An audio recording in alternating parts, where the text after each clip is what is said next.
Selamat siang sahabat Bawaslu. Dalam rangka penyusunan buku sejarah Bawaslu Kabupaten Kota, saat ini saya akan mewawancarai narasumber kita pada siang hari ini. Silahkan Bapak memperkenalkan diri. Terima kasih Mbak Tina. Assalamualaikum warahmatullahi wabarakatuh. Sahabat Bawaslu, perkenalkan diri saya Muladi Wibowo, anggota Panwas Kap dalam pemilu gubernur tahun 2013 dan pemilu legislatif dan presiden tahun 2014 dan Panwaslu Kap dalam pemilihan Bupati dan Wakil Bupati di Sukoharjo tahun 2015. Dan sejak tahun 2018 menjadi komisioner Bawaslu Kabupaten Sukoharjo, Divisi Hukum, Humas, dan Dati sampai dengan sekarang. Bisa dijelaskan Pak, kenapa memilih wawancara di tempat ini? Ya. Apa yang menariknya itu apa? Jadi sesuai cerita saya tadi bahwa di tempat inilah pertama kali saya bekerja sebagai anggota Panwaslu Kabupaten. Jadi gedung ini adalah kantor ya, kantor sekretariat Panwaslu dalam pemilihan gubernur di tahun 2013. Kemudian di tahun 2014 kami sempat pindah kantor di Begajah, jadi di perumahan sewa tempat. Dan kemudian karena sewanya 1 tahun, lanjut kembali ke sini. Begitu juga di pemilihan bupati tahun 2015, kami juga berkantor di gedung ini. Jadi gedung ini sangat spesial karena saya menempati dalam 2 pelaksanaan pengawasan pemilu ya, dari pilihan gubernur dan lanjut pilihan bupati sampai dengan pemilihan bupati. Jadi ini sangat spesial, saya memilih wawancara di tempat yang bersejarah ini kira-kira. Tentu tempat ini sudah mengalami perubahan ya, baik secara fisik maupun tampilan. Jadi gedung ini relatif lebih bagus, lebih menarik ya kira-kira itu, karena memang kami dulu tidak berwenang untuk melakukan perbaikan perombakan secara khusus. Jadi kami hanya memanfaatkan dan merapikan ya, karena memang bangunan bukan milik kita hanya istilahnya pinjam pakai kira-kira. Begitu Mbak Dina. Terima kasih. Bagaimana Pak sarana dan prasarannya untuk Panwas saat itu Pak? Apa Ya. upaya yang dilakukan Panwas saat itu? Jadi pada periode pemilu tahun 2013, khususnya di pilihan gubernur, sarana prasarannya tentu kalau dikatakan memadai atau baik tentu tidak ya, tetapi cukup ya, cukup itu dalam pengertian bisa digunakan. Nah, untuk memenuhi kata cukup tersebut, kebanyakan peralatan sarana prasarana itu pertama pinjam pakai dari pemerintah daerah. Kemudian yang kedua, sebagian adalah sewa. Jadi peralatan seperti komputer, kemudian handycam, kamera, ya itu ya, terutama AC itu disediakan untuk sekretariat dalam bentuk sewa, ya, bagian dari anggaran pemilihan tersebut. Begitu juga di tahun 2014 dalam Pileg Pilpres, sebagian besar juga dengan cara sewa. Agak berbeda di periode tersebut, di tahap-tahap pemilu legislatif dan presiden, kami diberi pinjaman ya oleh pemerintah daerah berupa 1 mobil kendaraan, dan kemudian disewakan 3 mobil ya untuk pengawasan Panwas Kap ya. Jadi ada 3 kendaraan setara dengan Avanza Xenia di tahun-tahun tersebut. Nah, kemudian dalam pemilihan bupati 2015 kami juga dipinjami sedan ya. sedan dari Pemda dan menggunakan sewa kendaraan pulang.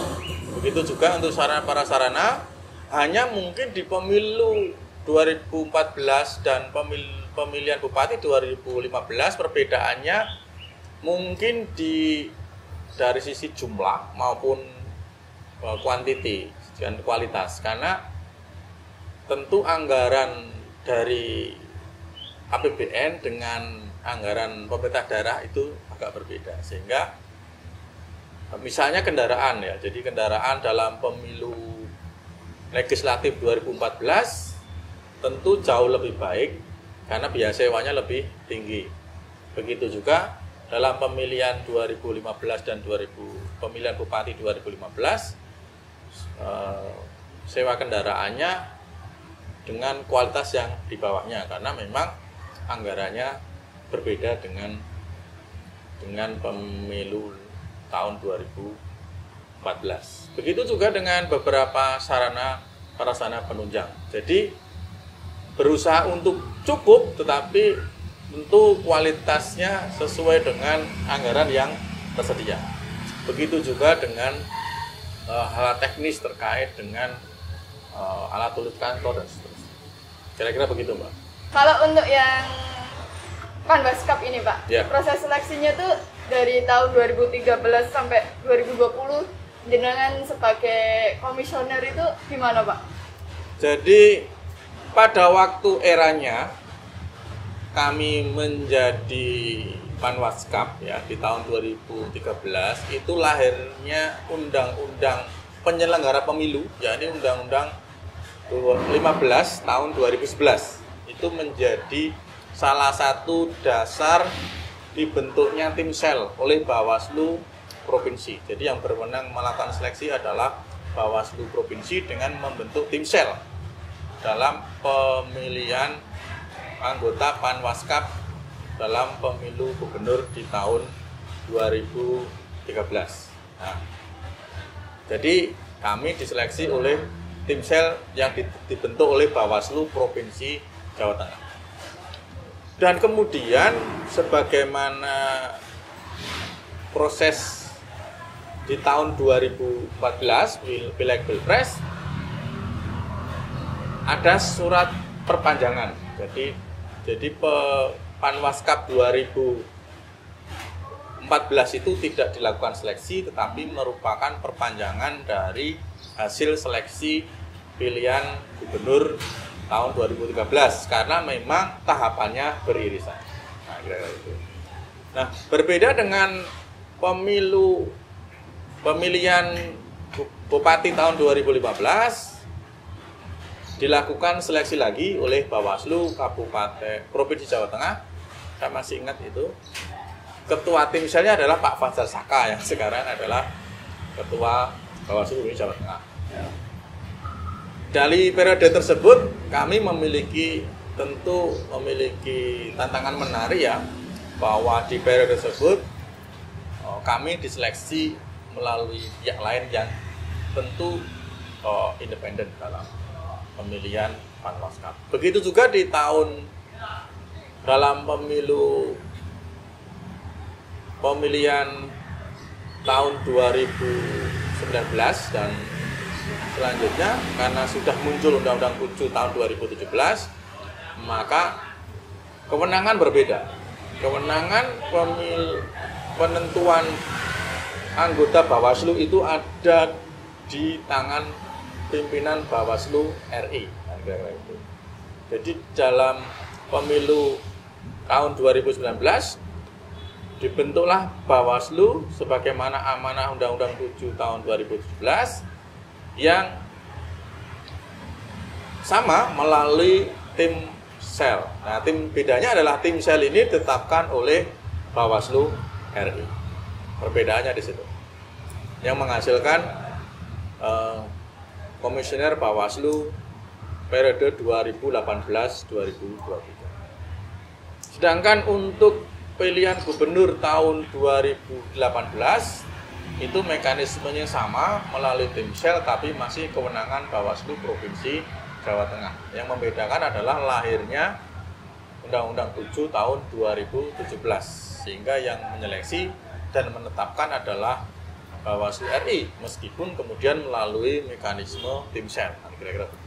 Cuma SK-nya adalah SK Bawaslu RI, kalau sebelumnya adalah SK yang dikeluarkan oleh Bawaslu Provinsi Jawa Tengah. Jadi perbedaannya sejak Undang-Undang tahun 2000, Undang-Undang 7 2017. Jadi perbedaan prinsipnya adalah dalam pemilu atau pemilihan tahun 2013, 14, 15, dan 18 itu menggunakan Undang-Undang 15 tahun 2011 ya, dengan surat keputusan Bawaslu Provinsi Jawa Tengah. Sedangkan dalam Undang-Undang 7 2017 ditetapkan oleh Bawaslu RI. Nah, perbedaan di situ. Pada saat itu proses pembentukan atau seleksi sebagai Panwascam itu seperti apa, Pak? Jadi seleksi Panwascam kami juga sama ya, membentuk Pokja ya, Pokja Rekrutmen Panwascam. Dan dalam pemilihan gubernur tahun 2013 ketua Pokjanya saya sendiri. Jadi insya Allah pada periode tersebut tidak banyak persoalan. Persoalan yang muncul adalah ada beberapa kecamatan yang belum memenuhi jumlah pendaftar saja. Jadi terutama di Butaru ya, di Butaru. Sedangkan beberapa kecamatan sudah melebihi kapasitas. Sehingga kemudian beberapa kecamatan kita lakukan perpanjangan pendaftaran untuk memenuhi minimal 6 orang pendaftar. Itu kalau yang spesifik dalam pemilu pemilihan gubernur tahun 2013. Di tahun 2014 dalam pemilu legislatif dan presiden sebetulnya ada arahan, tetapi pada akhirnya pimpinan Bawaslu Provinsi Jawa Tengah memberikan wewenang kepada Panwascap pada waktu itu untuk memberikan SK perpanjangan. Jadi Panwascam yang lama itu dilakukan evaluasi. Jadi Panwascam pilihan gubernur 2013 dilakukan evaluasi. Apabila masih memenuhi syarat dan tidak melakukan pelanggaran etis, dapat diperpanjang menjadi Panwas Pemilu Legislatif dan Presiden 2014. Apabila ada yang pengen diganti, tentu menggunakan istilahnya peringkat sesudahnya atau tiga besar yang lainnya. Nah, sedangkan di tahun 2015, jadi prosesnya sama ya, ada proses seleksi. Yang agak berbeda di tahun itu adalah tim Bawaslu Provinsi Jawa Tengah itu hadir langsung melaksanakan seleksi. Selain hadir langsung juga memastikan bahwa koreksi hasil ujian tertulis itu dilakukan di hari tersebut, berita acara dibuat di hari tersebut, dan tim Bawaslu Provinsi juga langsung mengoreksi dan menerima hasil pemeringkatan hasil tes tertulis di hari yang sama pada saat setelah seleksi tertulis Panwascam di kampus Univet. Jadi perbedaan uniknya adalah di tahun 2015 seleksi Panwascam kami didampingi oleh staf atau pimpinan dari Bawaslu Provinsi Jawa Tengah pada waktu itu. Untuk anggotanya sendiri dari tahun 2013 siapa aja, Pak? Di dalam pemilihan gubernur tahun 2013 kami terdiri dari 3 orang. Yang pertama Bapak Subakti sekaligus Ketua Panwascap dari Divisi Penindakan. Kemudian Mas Cecep Khairul Saleh sekarang anggota KPU Divisi Pengawasan, dan saya sendiri Divisi SDM. Ini berlanjut di tahun 2014 dalam Pileg Pilpres dan tidak ada perubahan divisi.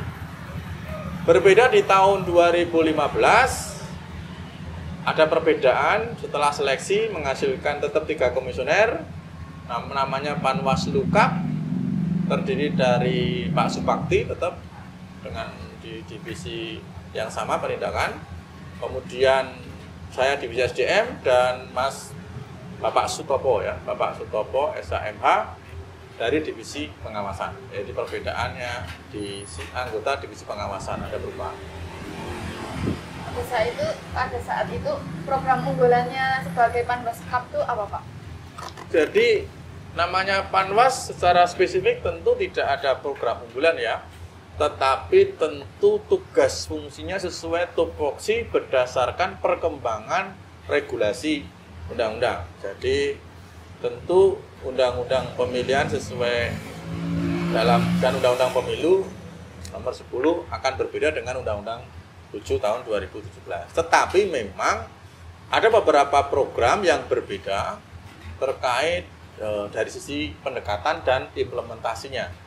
Dalam pilihan gubernur tahun 2013, ini era-era awal di mana pendekatan pencegahan menjadi motor awal ya, upaya-upaya pencegahan menjadi menonjol, kan gitu, kira-kira begitu. Sedangkan di tahun 2014 ini program yang menonjol adalah dimulainya kegiatan sosialisasi. Jadi sosialisasi yang dilakukan di beberapa kelompok komponen masyarakat ya, yang termasuk ASN, kepala desa, itu juga dilakukan sosialisasi terkait pencegahan. Jadi itu cukup berbeda. Nah, agak unik lagi di tahun pemilihan Bupati tahun 2015, kami lebih bisa berkreasi karena memang anggarannya mandiri dari APBD Kabupaten Sukoharjo melalui perjanjian hibah ya daerah, tentu agak lebih bisa menentukan programnya apa. Namun demikian problematika adalah dari sisi anggaran tahun 2015 ini, dari pengalaman saya pemilu 2013, 14 dan 15, anggaran pemilihan bupati tahun 2015 adalah yang paling rendah. Sehingga kemudian di tahun 2015 belajar dari pemilu sebelumnya, kami lebih fokus untuk pencegahan khususnya di kalangan ASN sebagai program inti ya, ASN, kepala desa dan sebagainya untuk sosialisasi. Yang kedua, program yang berhubungan dengan memperbanyak titik leaflet dan baliho yang memang pada waktu itu diperlukan untuk media sosialisasi pencegahan kepada berbagai macam komponen masyarakat. Itu yang berbeda. Tentu berbeda dengan pemilu 2020 ya dan 19, karena di era itu kemudian kita agak lebih intensif dengan teknologi, penggunaan media sosial, dan juga pemanfaatan berbagai mitra ya, mulai dari seni budaya, pentas musik dan seterusnya, yang tentu lebih fleksibel daripada periode-periode sebelumnya. Karena memang Undang-Undang 7 2017 memberi ruang yang lebih untuk meningkatkan proses partisipasi masyarakat dalam pengawasan pemilu, termasuk bermitra dengan pramuka, kemudian ke pelatihan kader pengawasan dan seterusnya. Ya, Bu, Mones Laudan. Adakah hal menarik dalam pemilu dari tahun ke tahun ini, Pak? Atau bisa pengalaman unik? Jadi di pemilihan gubernur tahun 2013, yang unik ini memang sekali lagi terkait dengan peraturan daerah ya, Perda. Ya, jadi Perda terkait pemasangan atribut pemilu ya. Jadi di Sukoharjo sejak periode lama sebelum Pergub 55 sudah muncul peraturan bupati yang memberikan secara spesifik ada perbedaan keunikan dalam pemasangan alat peraga kampanye, terutama di jalan protokol. Jadi sudah saya rasakan sejak pilihan gubernur tahun 2013. Gampangnya di mungkin kita melewati Klaten, melewati Solo, di tempat mereka itu masih dapat memasang alat peraga kampanye, tiba-tiba pindah ke Sukoharjo bersih, kira-kira gitu. Jadi kalau di Kartosuro itu ada jalan protokol arah Boyolali, ketika pemilu di sana kosong karena di Boyolali ada bendera partai atau bendera paslon, tetapi begitu masuk wilayah Sukoharjo bersih. Karena apa? Karena memang adanya peraturan bupati yang mengatur tentang tata cara pemasangan baliho dan seterusnya. Begitu kalau ke arah Klaten ya, kiri jalan bersih, kanan jalan mungkin banyak. Itu yang terasa dimulai tahun 2013. Sedangkan di tahun pemilu 2014, hal menarik ada beberapa ya. Yang pertama adalah dalam kasus penanganan pelanggaran money politik ya. Jadi dalam pemilu legislatif ada caleg dari partai tertentu yang melalui kader partai di tingkat ranting melakukan money politik, dan itu alhamdulillah sampai ke putusan pengadilan. Kemudian begitu juga di pemilu presiden di tahun 2014 ada ada KPPS dari unsur ASN yang melakukan perusakan surat suara di Kecamatan Mojolaban. Dan begitu yang bersangkutan dihukum sampai putusan pengadilan, bahkan masuk penjara. Nah, itu juga menarik kedua. Yang ketiga, kami juga dalam pilpres tersebut kami dilaporkan ke DKPP. Ya, dianggap bersalah, ya, dilaporkan ke DKPP bahwa Panwaslu Kabupaten Sukoharjo melakukan pelanggaran etik terkait dengan penanganan pelanggaran dari KPPS tersebut. Tetapi pada akhirnya